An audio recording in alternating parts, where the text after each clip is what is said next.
friends with the band, that I would keep in touch with the band, that I would live to see them get a star on the Hollywood Walk of Fame and be asked to give a speech inducting them. I didn't know that I would be with them at the Rock and Roll Hall of Fame when they finally got inducted, something that a lot of us have been working on for years. And there I was, sitting with the families. I got to meet Getty's mom. She's 87 years old. She is amazing. And it was so funny because, she says to Getty, go thank Donna. I'm like, he thanks me all the time. You don't have to worry. But, if Mama's happy, everyone's happy. And she wanted to make sure that they expressed their appreciation for being in the Rock and Roll Hall of Fame. But it wasn't me. I didn't do it. I was part of a worldwide phenomenon. I was part of what you did too. You and fans all over the world were responsible for finally getting Rush inducted. And for me, yeah, exactly, it was about time. And it was so cool being there and just seeing them up on stage. Now, Alex and the famous blah, blah, blah speech, that was a big surprise to a lot of people. In fact, it was a surprise to some of the people in his own record company, his own management. He had two speeches. One speech was going to be a typical, I'd like to thank the Academy, I'd like to thank my mother, I'd like to thank my pony, this and that. But when he got up there, he had just listened, as we all did, to the world's longest acceptance speech. It was by Quincy Jones. Now, I love Quincy Jones. He's a great producer. He's done some wonderful things. But unfortunately, he decided to do the entire history of his 50-year career. And he's, and in 1966, I did such and such, and then in 1967, and we're sitting there like, will this be over at any time soon? And I have the feeling that things like that inspired Alex to use the second speech, because there is so much blah, blah, blah at any awards ceremony. And yes, people are grateful. The guys in Rush were grateful. The guys in Rush were extremely grateful. But some of the speeches just went on forever. You could have raised a family waiting for those speeches to end.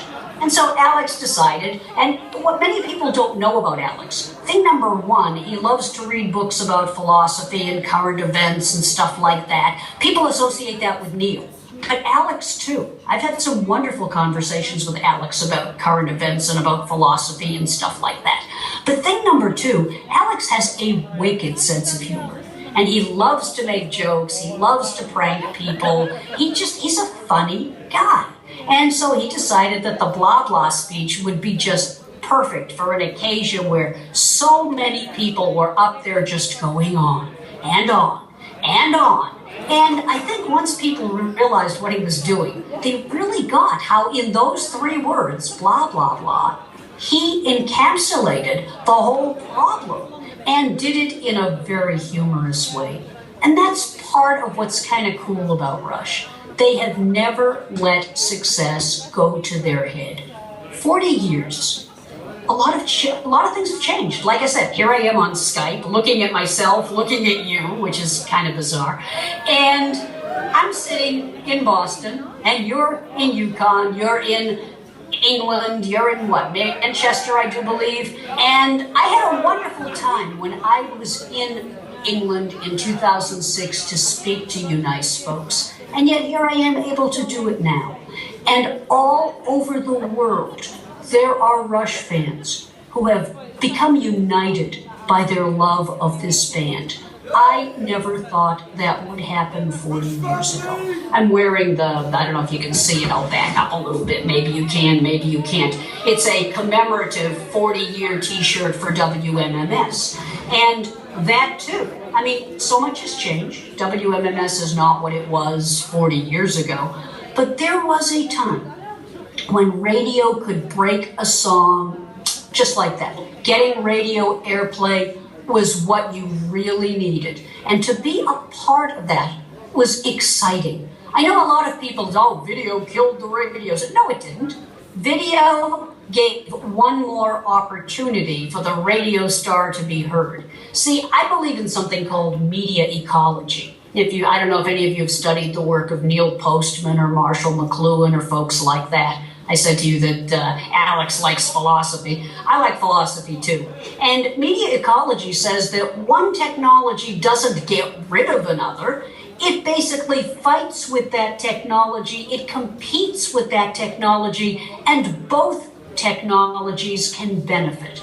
I say that radio has benefited from video. You can see music videos, you can Skype, you can talk to people all over the world who love Rush. You can exchange videos, you can do videos. Look at the great tribute bands that are out there today performing Rush's music. Look at the friendships that have been made by Rush. Linda very kindly introduced me. I made a friendship with her when I was there in 2006, and it is a friendship that has endured. There are friendships that I have made for years because of Rush, and I am profoundly grateful by that.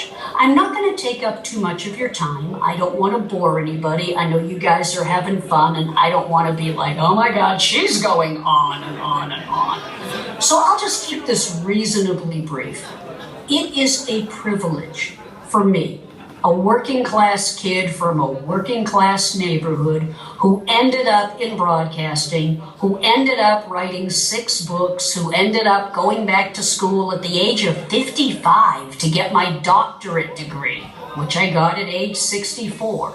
The last time you guys saw me in 2006, I didn't have my PhD yet, so I don't know if I sound any smarter now, but I am a PhD now, and I gotta tell you, it's been a fascinating ride. It's been an interesting trip, constantly learning, constantly meeting new people. But the one thing that hasn't changed is Rush.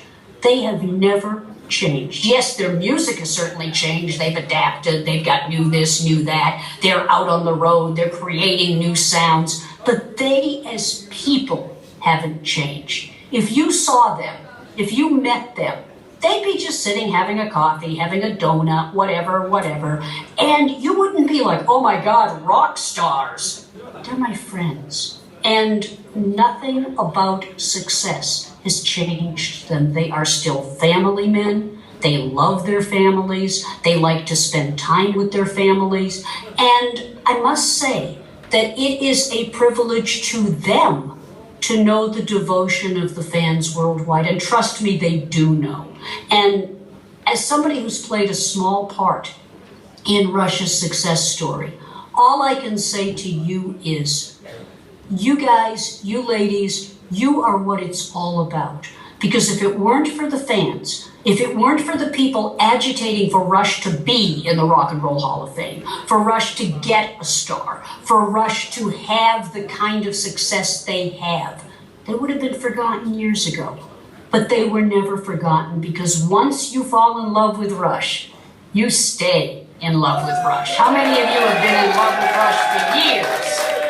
Yeah, no. And how many of you have turned somebody else on to Rush? Now they love Rush too. Yeah, that is exactly what it's about. I have never seen anything like it in all the years I've been in the industry, and I've been in it for more than 4 decades. I see Rush families. I see like mommies and daddies that love Rush. They introduce their kids to Rush. Their kids introduce their friends to Rush, and on and on. There have been so many opportunities over the years for people to come in and become part of the Rush family. And the Rush family keeps getting bigger. And isn't that wonderful? Isn't that a privilege? So that's really, that's really all I wanted to say. I hope I didn't take up too much of your time. I am sorry that I couldn't be there with you in person. I really wanted to. Some of you know I had surgery about 3 months ago, and I'm out there doing what I need to do, but the doctors are kind of like, you're not going to sit on a plane for 6 hours. And they're right. There's no way I could have done it. But thanks to the magic of technology, I am able to do it. And thanks to Kelly and to Linda for making the technology piece happen. I am very willing to take some questions. But as far as I'm concerned, the only question is, are you having a good time? Are you enjoying yourself? of the guys, are you really, really proud to know that you are part of an amazing 40-year success story? Because that is something to be proud of. Have fun at the convention, enjoy yourselves. You know I don't drink, so hoist a milkshake for me, and think kind thoughts about each other as I do about you and about Rush. Thank you, I love you.